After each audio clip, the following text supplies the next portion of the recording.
तो आदाब, नमस्कार, गुड इवनिंग, सत श्री अकाल। एक बार फिर आप तमाम लोगों का स्वागत है क्राइम तक की कहानी के इस एपिसोड में। उम्मीद है पूरी फैमिली अच्छी होगी, अपना ख्याल रख रही होगी। बहुत से लोगों ने मेल में एक कॉमन सवाल पूछा है, तो मैं उस कहानी को आज की शुरू करूं। मुझे लगता है कि ये भी कहानी का एक पार्ट ही है, तो इसी से शुरू करके आपको आगे बढ़ता हूं। फिर कई बयान ऐसे आए और इसको लेकर मुझे आज कई जो जाने माने लॉयर हैं, क्रिमिनल लॉयर हैं, उनसे बात करनी पड़ी। उनमें से एक अपने तिहाड़ जेल के एक्स जेलर भी हैं और अभी हाई कोर्ट में सीनियर लॉयर हैं, सुनील गुप्ता जी, उनसे भी बात की। क्योंकि एक कन्फ्यूज़न क्रिएट किया जा रहा था कि आफताब जिस तरीके से बता रहा है कि उसने कत्ल तो किया है, लेकिन अचानक गुस्से में किया है, तो इससे उसको मुकदमे में फ़ायदा होगा। और दूसरा ये था कि क्या Shraddha murder case rarest of rare case माना जाए कि नहीं माना जाए। तीसरा सवाल ये था कि रेयरेस्ट ऑफ रेयर केस बाकी कत्ल के केस से अलग कैसे है। और भी इसी से जुड़े हुए कई सवाल, तो मुझे लगा कि इन सारी चीज़ों के आज आपके सामने जवाब दूं ताकि आपको भी ये पता हो। 1995 में दिल्ली में एक तंदूर केस हुआ था, 1995 में। आप में से ज़्यादातर लोगों को पता होगा, मैंने उसकी कहानी भी सुनाई है। यूथ कांग्रेस के एक लीडर उस वक्त सुशील शर्मा, उनकी वाइफ नैना साहनी, और नैना साहनी का कत्ल होता है। सुशील शर्मा ने गोली मारी थी, गोली मारने से कत्ल हुआ।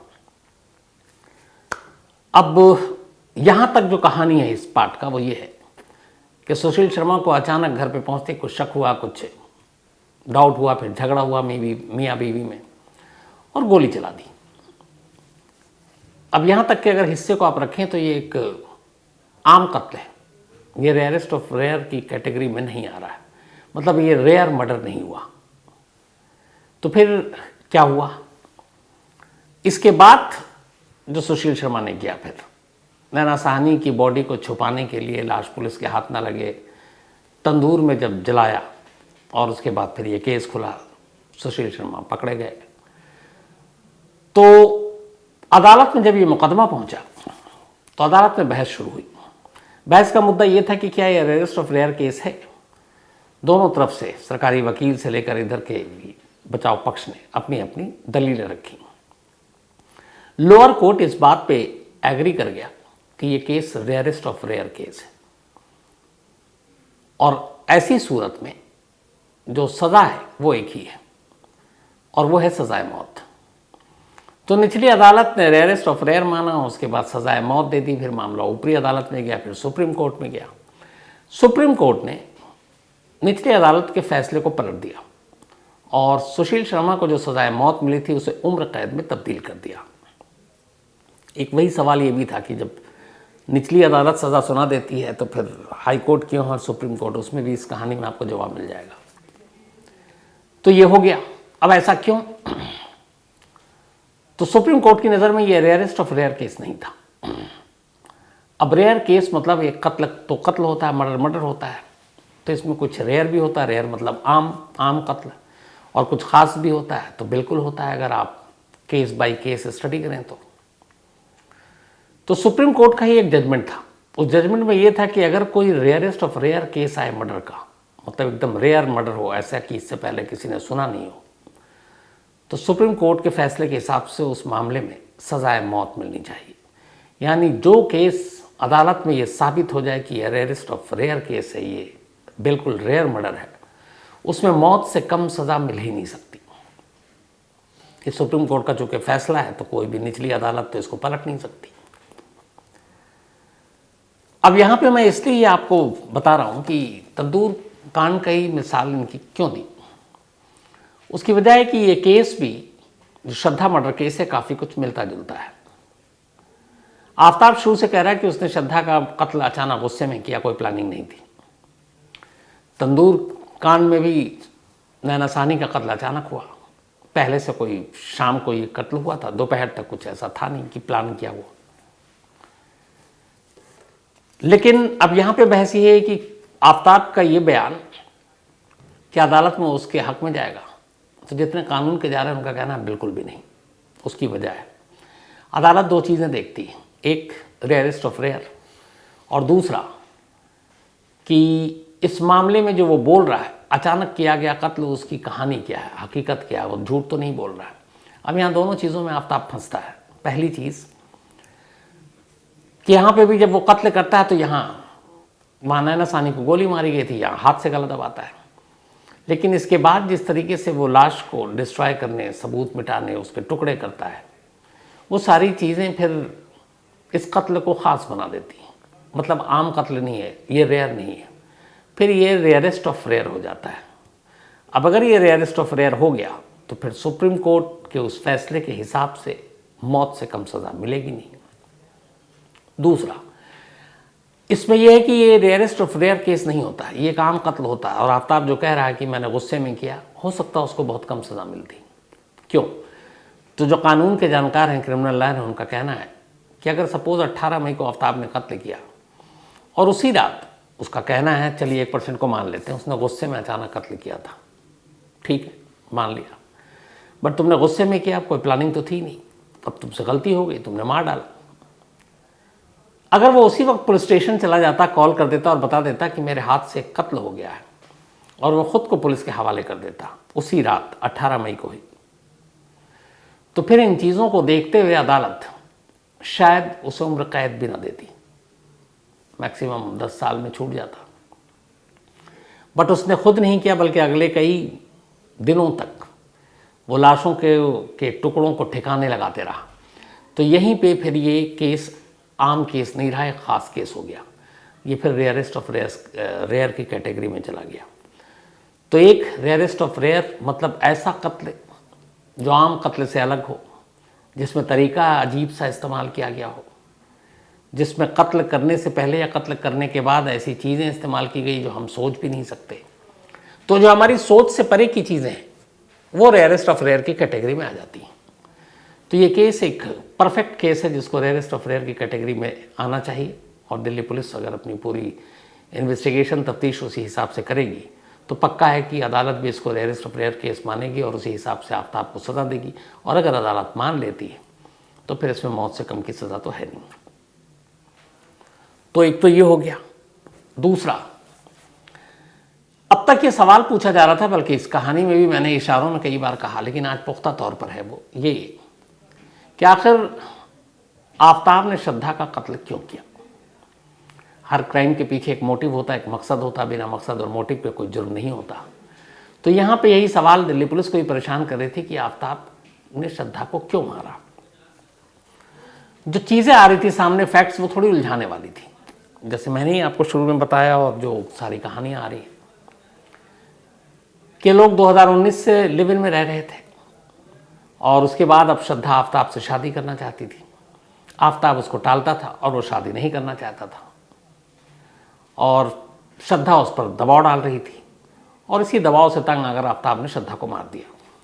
अब यहाँ एक सवाल उठता है, वो ये कि अगर आफ्ताब को श्रद्धा से शादी नहीं करनी थी तो वो श्रद्धा को छोड़ सकता था, अलग रह सकता था, लिव इन से हट जाता, दोनों अलग अलग रास्ते पर चले जाते, कत्ल करने की ज़रूरत नहीं थी। बट उसने ऐसा नहीं किया। अगर उसे श्रद्धा से पीछा छुड़ाना था तो वो उससे सीधा पीछा छुड़ाता। ज़्यादा से ज़्यादा श्रद्धा जाकर पुलिस में कंप्लेन करती, लेकिन चूंकि अब दोनों म्यूचुअल अंडरस्टैंडिंग से लिव इन में रह रहे थे तो इसमें बहुत ज़्यादा क्या होता, थोड़ा वो गिरफ्तार होता, फिर बेल पे बाहर आ जाता, पर उसने ऐसा नहीं किया। दूसरा ये था कि श्रद्धा खुद उसको छोड़कर जाना चाहती थी, उससे अलग रहना चाहती थी। तो ये तो आफ्ताब के फेवर में जा रहा था। क्यों? अगर वो शादी नहीं करना है, उसको पीछा छुड़ाना है, तो फिर वो चली गई तो उसका रास्ता साफ, फिर वो अपने जैसा चाहे वैसा रहे। तो अगर वो श्रद्धा खुद जाना चाह रही थी तो आफ्ताब को कत्ल करने की ज़रूरत क्या थी? ये दूसरा था। तो अब सवाल ये है कि असली वजह क्या थी जिसकी वजह से आफ्ताब ने श्रद्धा का कत्ल किया। तो पहले पुलिस कस्टडी और फिर अब जब पॉलीग्राफ टेस्ट हुआ उस दौरान पुलिस वालों ने ये सवाल पूछा, क्योंकि कत्ल के लिए मोटिव अदालत में रखना बहुत ज़रूरी है, मकसद। और आखिरकार जो उसने पुलिस को स्टेटमेंट दिया था और फिर जो पॉलीग्राफ टेस्ट के दौरान उसने इस सवाल के जवाब में कहा, उस जवाब से आज दिल्ली पुलिस के एक सीनियर अफसर ने इस कत्ल के मोटिव से पर्दा उठाया। उन्होंने बताया कि आफ्ताब ने श्रद्धा को क्यों मारा। एक अजीब सी वजह थी। इस वजह को जानने के लिए थोड़ा सा पहले ले जाता हूँ आपको। 2019 में दोनों पहली बार मिले और 2019 के एंड में, शायद दिसंबर में, दोनों मुंबई में एक कमरे पर किराया लेकर लिव इन में रहने लगे, दोनों आपसी सहमति से। इसके बाद 2020 आ गया। 25 मार्च के बाद देश भर में लॉकडाउन लग गया, कोरोना आ गया। अब कोरोना में मुंबई में भी लॉकडाउन, क्योंकि कोरोना सबसे ज़्यादा उस वक्त मुंबई में तबाही मचा रहा था। अब लॉकडाउन की वजह से आप बाहर भी नहीं जा सकते थे, सारी दुकानें बंद, सारी चीज़ें बंद। तो आफ्ताब और श्रद्धा को लिव इन में आए हुए कुछ ही महीने हुए थे और पहला मौका कोरोना ने ये दिया कि अब दोनों एक ही घर में बंद हैं, कैद हैं, बाहर घूम फिर नहीं सकते, इधर उधर आउटिंग के लिए नहीं जा सकते। और यहीं पे फिर इंसान और लोगों की असली पहचान होती है कि जब आप एक साथ ज़्यादा वक्त बिताते हैं तो फिर आपका बिहेवियर, आपका बर्ताव कैसा होता है। इंसान वक्त के साथ बदलता रहता है। जैसे आप कम वक्त के लिए किसी से मिले तो आप बहुत ज़्यादा बेहतर लगेंगे, नज़र आएंगे, आप उसी तरीके से बिहेव करेंगे। लेकिन जब आप साथ रहना शुरू करते हैं तो फिर आपकी कमियां, आपकी अच्छाइयां, आपकी बुराइयां सब बारीकी से सामने वाला समझ जाता है। यही चीज़ कोरोना ने किया। जब दोनों साथ थे तब इनकी कमियों का एहसास होने लगा और इस चक्कर में झगड़ा होने लगा। जब झगड़ा होने लगा तो इस दौरान में फिर आफ्ताब ने कई बार हाथ भी उठाया श्रद्धा पे। और वैसे ही 2020 में 23 नवंबर को जब झगड़ा ज़्यादा हुआ तो आफ्ताब ने इतनी बुरी तरह मारा श्रद्धा को कि उसको हॉस्पिटल में एडमिट होना पड़ा था। और तब श्रद्धा ने पहली बार पुलिस कंप्लेंट लिखाई थी और उसमें लिखा था कि अब मैं इससे शादी करना चाहती थी लेकिन अब मैं अपनी अलग ज़िंदगी बसाना चाहती हूँ और इसके साथ नहीं रहना चाहती हूँ। ये पहला मौका था जब आफ्ताब ने श्रद्धा के बारे में कुछ सोचा था। उसके बाद वक्त बीता। मई 2022 श्रद्धा ने आफ्ताब से ये साफ साफ कह दिया था कि अब हम तुम अलग हो जाएंगे, अब मुझे तुम्हारे साथ नहीं रहना, तुम्हारा बिहेवियर अजीब है, तुम कब बदल जाते हो, कब वायलेंट हो जाते हो, पीटते हो, मारते हो, कमाते नहीं हो, हमारे पैसे पे ही रहते हो, ड्रग्स लेते हो, तो अब मैं अपनी दुनिया अलग बसाऊंगी।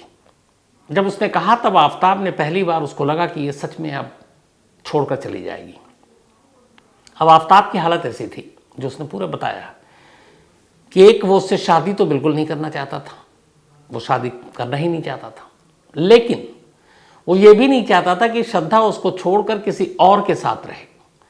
मतलब अजीब सी उसकी सोच थी कि वो खुद अपनाने को तैयार नहीं, लेकिन वो किसी और को अपनाए ये भी उसे मंजूर नहीं। तो उसे ये लगा कि अगर वो शादी नहीं करता और वो चली गई तो ये ठीक नहीं होगा, और तभी उसने फैसला कर लिया कि इसको मार डालेंगे। और फिर मई में उसको बहाने से लेकर आया हिमाचल घुमाने के लिए, फिर दिल्ली लाया और आखिरकार उसने मार डाला। तो अब यहाँ पे दोनों चीज़ें हो रही हैं। एक ये कि अचानक गुस्से में वाली बात गलत हो जाती है, क्योंकि मई में ही लगभग वो मान चुका था कि कत्ल करना है। दूसरा, मई में जब वो हिमाचल आ रहा था तब श्रद्धा तैयार नहीं थी, वो अकेले सोलो ट्रैवल के तौर पर घूमना चाहती थी। लेकिन इसने इसको कहा था कि ठीक है, तुमने फैसला कर लिया है, अलग रहना है, हम दोनों अलग हो जाएंगे, हमारी ज़िंदगी अलग हो जाएगी, तो एक बार चलो लास्ट घूम लेते हैं साथ में, एक यादगार, एक निशानी रहेगी। और श्रद्धा भी तैयार हो गई कि चलो इतना 3 साल का रिश्ता है, 2-4 दिन में और क्या जाता है। ये सोच कर आई थी कि ये लास्ट ट्रिप है, इसके बाद उसका रास्ता अलग, मेरा रास्ता अलग। लेकिन उसे मालूम नहीं था कि आफ्ताब के दिमाग में चल क्या रहा है। तो श्रद्धा का कत्ल आफ्ताब ने इसलिए नहीं किया क्योंकि वो शादी के लिए दबाव डाल रही थी। श्रद्धा का कत्ल आफ्ताब ने इसलिए भी नहीं किया कि वो उसके साथ रहना नहीं चाहता था, बल्कि उसने उसका कत्ल इसलिए किया कि श्रद्धा उसे छोड़कर जाए ये मंजूर नहीं, और श्रद्धा किसी और के साथ घर बसाए ये भी उसे मंजूर नहीं था। तो श्रद्धा के कत्ल की ये वजह थी। अब उसने सब कुछ बता दिया है, इसमें कितना अगर झूठ है ज़रा से भी, तो 1 दिसंबर को दिल्ली पुलिस ने कोर्ट में अर्जी दी कि हमें नार्को टेस्ट कराना, पॉलीग्राफ टेस्ट अलग अलग फेज़ में हो गए, कोर्ट ने इजाज़त दे दी है। तो 1 दिसंबर को उसका नार्को होगा भीमराव अंबेडकर हॉस्पिटल में, बाबा साहब अंबेडकर हॉस्पिटल में। वहाँ पे जितने फॉरेंसिक के एक्सपर्ट्स हैं वो करेंगे।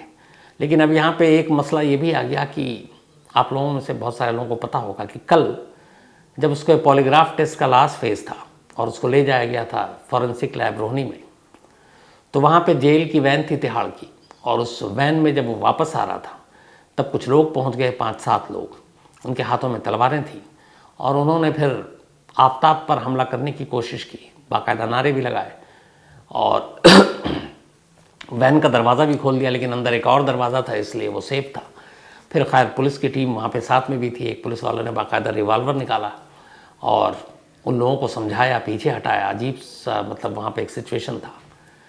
खैर किसी तरह से वहाँ से आफ्ताब को बचा कर निकाल कर वो उसको वापस जेल ले गए। अब इसके बाद से ये ख़तरा है कि अब चूँकि अभी उसको फिर आना है, नार्को भी कराना है और लोगों की नज़रें भी रहती हैं, तारीख मालूम है, कहाँ पे कराना है ये भी पता होता है, तो उसको ख़तरा ना हो, अब उसकी सुरक्षा का भी सवाल आ गया है। तब उसके लिए बाकायदा मीटिंग हुई है आला पुलिस अफसरों की, जेल ऑफिशियल्स की भी साथ, कि इसे कैसे लाना है, कैसे ले जाना है, और अब ज़्यादा सुरक्षा गार्ड साथ में होंगे।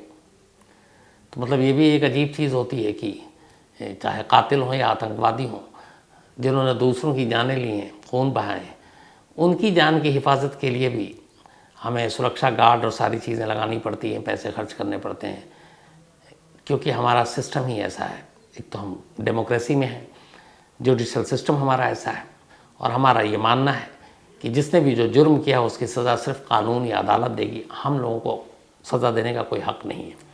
और वैसे कहीं ना कहीं इसलिए भी ठीक है, वरना फिर जंगल राज हो जाएगा। तिहाड़ जेल के अंदर जो वहाँ के ऑफिशियल से बात हुई है, पिछले 3 दिनों से वो बिल्कुल आराम से रह रहा है। ऐसा लगता है कि जैसे उसने कुछ किया ही नहीं है। वहाँ भी फर्राटेदार अंग्रेज़ी बोल रहा है। 2 ऐसे कैदी जो तिहाड़ जेल के ऑफिशियल्स के भरोसे पे हैं। बहुत सारे जो कैदी होते हैं वो आराम से जब रहते हैं तो धीरे धीरे वक्त बीतता घुल मिल जाते हैं। कुछ हालात के मारे कैदी बनते हैं मुजरिम, वो लोग कुछ हालात पैदा करते हैं मुजरिम बनने के लिए। तो जो सीधे साधे लोग जिनके हाथों से गलती से क्राइम हो गया और जो वहाँ बंद हैं, ऐसे 2 ठीक ठाक कैदियों को बाकायदा आफ्ताब के उस सेल में रखा गया है, जिन 2 कैदियों पर भरोसा है जेल एडमिनिस्ट्रेशन को, ताकि वो देख रेख भी कर सके कि ये कुछ उल्टी पुल्टी हरकत ना करे। ये भी देख रेख कर सके कि बाकी कैदी जो है इसके ऊपर हमला ना करे, क्योंकि जेल के अंदर भी इस बात का ख़तरा है कि उस पर हमला हो सकता है। इसीलिए उसे जेल नंबर 4 के अलग बैरक में रखा गया है इन 2 कैदियों के साथ। बाहर एक संतरी है जो लगातार नज़रें टिकाए रहता है, 24 घंटे उसके ऊपर निगरानी की जा रही है। अलग अलग शिफ्ट में वहाँ पे एक संतरी होता है। सीसीटीवी कैमरे के ज़रिए कंट्रोल रूम में बाकायदा उसके सेल और उसकी हरकतों पर नज़र रखी जा रही है, क्योंकि कहीं ऐसा ना हो कि वो ख़ुद को नुकसान पहुँचाए या फिर दूसरे कैदी उसको नुकसान पहुँचा दे। लेकिन यह है कि इन सब चीज़ों से अलग जेल का उसका रूटीन ठीक है, वक्त पे अपना खा रहा है, सो रहा है, उठ रहा है। उसके बिहेवियर से अभी तक, चाहे जब से वो दिल्ली पुलिस की हिरासत में था, आज तक लगा नहीं है कि उससे शायद किसी चीज़ का अफसोस है, अपने किए का कोई अफसोस है।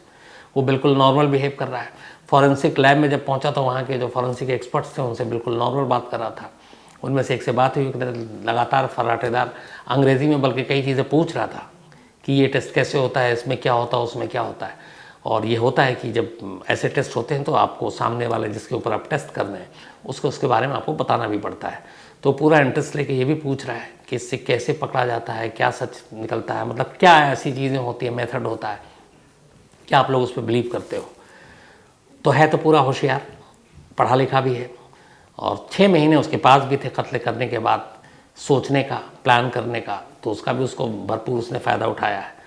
लेकिन अब नज़र नार्को टेस्ट पर है। नार्को टेस्ट से बहुत सारी चीज़ों के और जो सवाल हैं उसके जवाब मिल जाएंगे।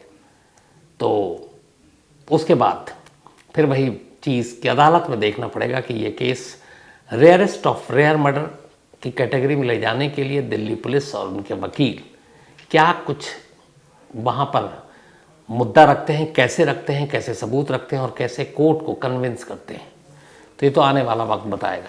अभी उसमें बहुत वक्त लगेगा, अभी तो शुरुआत है, अभी तो चार्जशीट दाखिल होगी, लोअर कोर्ट में मामला जाएगा, लोअर कोर्ट अपना फैसला सुना भी दे साल भर के अंदर तो फिर हाई कोर्ट है, हाई कोर्ट भी साल 2 साल ले ले तो फिर सुप्रीम कोर्ट है, सुप्रीम कोर्ट भी साल 2 साल ले ले तो मिनिमम 5 साल तो यही निकल गए। और अगर कहीं रफ्तार और सुस्त रही तो फिर अगले 5-10 साल इंतज़ार कीजिए।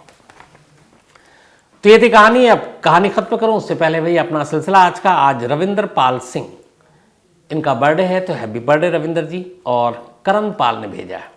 अब बहुत सारे लोगों को कुछ इंपॉर्टेंट सवाल भी हैं, वो मैं इसके बाद आपको बताता हूँ। अंशिका पटवा, इनका भी आज जन्मदिन है, तो हैप्पी बर्थडे अंशिका। और ये प्रदीप कुमार पटवा जी की बिटियाँ हैं। प्रदीप जी इंडियन एयरफोर्स में है। साथ ही मृणाल कुमार, इनका भी आज जन्मदिन है, तो हैप्पी बर्थडे मृणाल। और कुणाल सिंह ने भेजा है। इसके अलावा राजेश कुमार का भी जन्मदिन है, बल्कि राजेश केसी, तो राजेश केसी जी हैप्पी बर्थडे। और अंकित सरदारी नहीं भेजा है। जयेश मलाकर का भी आज बर्थडे है, तो हैप्पी बर्थडे जयेश। और सुभाष एम ने भेजा है। इसके अलावा आर्यन कुमार, इनका भी आज बर्थडे है, तो हैप्पी बर्थडे आर्यन। श्याम किशोर ने भेजा है। हर्षित चौधरी, इनका भी जन्मदिन है, तो हैप्पी बर्थडे हर्षित। और निखिल सी ने भेजा है। इसके अलावा सौरभ श्रीवास्तव, 26 नवंबर को इनका बर्थडे था, तो belated happy birthday Saurabh. Alok Ranjan Jha, इनका भी जन्मदिन है, तो हैप्पी बर्थडे आलोक। सीतामढ़ी में ये रहते हैं और इन्होंने बुलाया भी है। मेघा, आज मेघा का भी बर्थडे है, तो हैप्पी बर्थडे मेघा। और ये मनोज प्रजापति जी की बिटिया है। साथ ही बतूल, इनका भी आज बर्थडे है, तो हैप्पी बर्थडे बतूल। और ये फैज़ल साहब की बेटियां हैं। इसके अलावा आरती कुमारी, इनका भी आज जन्मदिन है, तो हैप्पी बर्थडे आरती कुमारी जी। और ये मिथिलेश कुमार साहब की पत्नी है। साथ ही पूजा पाटिल और राहुल पाटिल की आज एनिवर्सरी है, तो आप दोनों को बहुत बहुत बधाई। इसके अलावा शुभ्रा भटनागर और तुषार जौहरी, इनकी भी एनिवर्सरी, तो आप दोनों को भी बहुत बहुत बधाई। केविन बेरोट ने एक सवाल पूछा है। उन्होंने पूछा है कि जब कोई केस आता है या कोई इंसिडेंट होता है, जैसे अभी श्रद्धा मर्डर केस है, तो वकीलों को सब पता होता है कि आफ्ताब ने कत्ल किया, मान लीजिए एग्जाम्पल के तौर पर। इसके बावजूद फिर वकील एक कातिल का केस लड़ने को तैयार क्यों हो जाते हैं? बहुत सारे लोगों के दिमाग में ऐसे सवाल रहते हैं। तो केविन साहब, इसका बड़ा आसान सा जवाब है, वो ये है कि मैंने कहा कि जुडिशल सिस्टम हमारा, जुडिशल सिस्टम इसलिए बनाया है कि हर एक को न्याय मिले, इंसाफ मिले। अब अगर एक कातिल, एक मुजरिम, एक क्रिमिनल, उसको पुलिस पकड़ती है, तो फिर पुलिस को ये दिया गया है एक भार कि आप पकड़ा है, आपने इसके ऊपर इल्ज़ाम लगाया, तो आप जुर्म साबित कीजिए। अब जुर्म साबित करने के लिए पुलिस तो कोर्ट में जाएगी नहीं, तो पुलिस के अपने वकील होते हैं, सरकारी वकील। उसी तरीके से जो मुजरिम या कातिल होता है, उसको भी वहाँ पे अपने आप को बेगुनाह साबित करना है, तो आपको उसको भी वकील देना पड़ेगा। तो अगर वकील ये मान लें कि किसी भी मुजरिम क्रिमिनल का केस लड़ना ही नहीं है, तो पहली चीज़ तो ये कि हमारे आधे से ज़्यादा वकील साहब बेरोज़गार हो जाएंगे। दूसरी बात ये है, ये खैर मजाक की बात है, कि ये कानून उन्हें अधिकार देता है कि आप जिसके ऊपर इल्ज़ाम लगा है, आप उसकी तरफ से लड़िए। अगर कोई वकील नहीं आएगा, तो आपको एक चीज़ और बता दूं कि इसमें कई मुकदमे डिले हो गए कि भाई उसको तो वकील ही नहीं मिला, तो फिर फैसला कैसे, तो आप खींचते जाइए लंबे। इसीलिए कई बार ऐसा होता है, जो बहुत सारे गरीब लोग भी होते हैं, उनकी इतनी हैसियत नहीं है कि वो वकील कर सकें, तो सरकार उन्हें वकील देती है, सरकारी वकील, कि आपका मुकदमा लड़ा जाएगा। तो हमेशा दो पहलू होते हैं, एक सरकारी वकील जो पुलिस के वकील होते हैं, जो मुकदमा लड़ते हैं, दूसरी तरफ से जो एक्यूज्ड है, आरोपी है, उसका भी वकील होता है। और इसीलिए ये वकील कहाँ से आएंगे, बाहर की दुनिया से तो आएंगे नहीं, जो कोर्ट के अंदर प्रैक्टिस कर रहे हैं वही लड़ेंगे। तो ज़्यादातर केसेस में, मतलब हर केस में ज़्यादातर क्या, ये पता है कि इसमें से जिसको पकड़ा गया है, एक या तो बेगुनाह है या फिर कसूरवार है, तो दोनों सूरत में मुकदमा लड़ने का। एक कोशिश करेगा कि इसको गुनहगार साबित करें, और दूसरे का काम है कोशिश करना कि उसको बेगुनाह साबित करें। तो इसमें किसी भी ऐसे कातिल या टेररिस्ट या मुजरिम की तरफ से अगर कोई वकील केस लड़ता है, तो ऐसा नहीं है कि वो वकील गलत कर रहा है, वो अपना जो उसका पेशा है, वो अपने उस पेशे का फ़र्ज निभा रहा है। इसके अलावा रूपम कुमावत, इन्होंने सवाल किया कि आफ्ताब नॉर्मल मतलब कैसे है, और क्या वो नॉर्मल कैदी है तिहाड़ के अंदर। तो मैंने इसके जवाब अभी आपको दिया कि जी हाल में बिल्कुल तिहाड़ के अंदर एकदम नॉर्मल रह रहा है, ऐसा जैसे उसको कोई फ़र्क नहीं पड़ता है। इसके अलावा अंशुली श्रेया हैं, इन्होंने एक सवाल पूछा है, बड़ा टेक्निकल सवाल है इनका, कि शायद ये कई केसेस ऐसे हुए हैं जिसमें कई लोग गला दबाकर मार डालते हैं।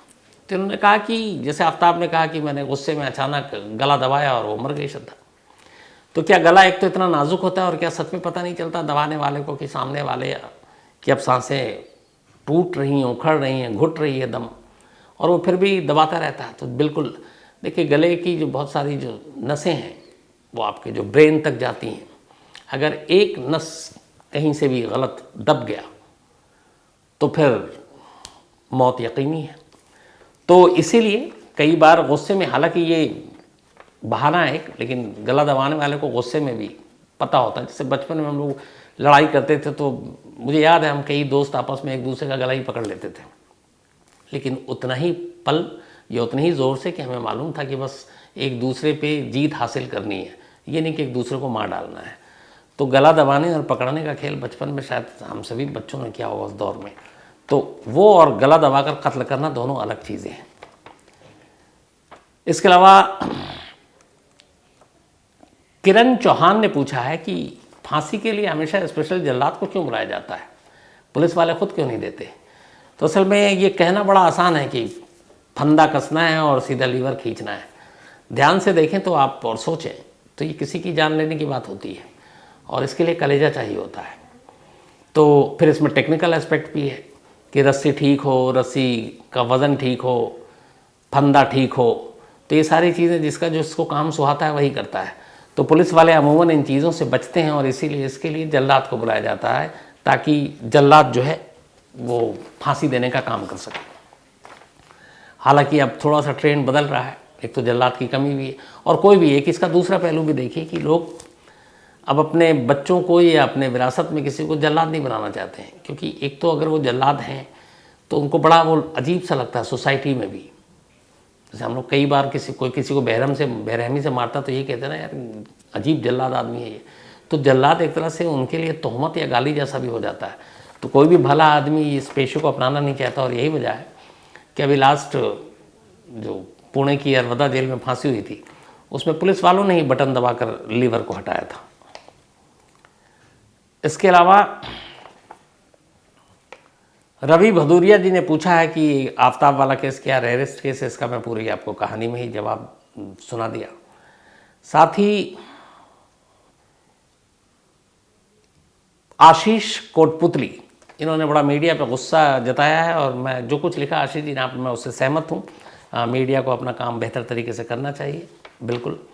मृणाल वैष्णव, थैंक यू सो मच। और एक कहानी की इन्होंने फरमाइश की है। इसके अलावा विवेक भारती जी ने कहानी की फरमाइश की है, रामवीर शर्मा, और ये धनीराम मित्तल की कहानी सुनना चाहते हैं जो ऑलरेडी मैं सुना चुका हूँ, इसी कहानी की लिस्ट में मिल जाएगी। इसके अलावा स्मृति सहाय, थैंक यू सो मच स्मृति आपके इस मेल के लिए। और अपने पिताजी को मेरा प्रणाम भी कहिएगा और अपने दोस्तों को भी थैंक यू बोलिएगा। स्मृति बिहार से हैं लेकिन इस वक्त गुरुग्राम में जॉब करती हैं और आईटी सेक्टर में है। साथ ही सुनील शर्मा, ये कुल्लू से हैं, Himachal Pradesh, thank you so much. उन्होंने कहा कि कभी हिमाचल की कहानी सुनाएं। पूजा यादव जी और Shanu Yadav ji, thank you so much आपके प्यार के लिए। तो आप तमाम लोगों का शुक्रिया। आज की कहानी में फिलहाल इतना ही। अब आपसे मुलाकात होगी कल रात 9 बजे किसी नई कहानी के साथ। तब तक अपना ख्याल रखिएगा। Thank you very much.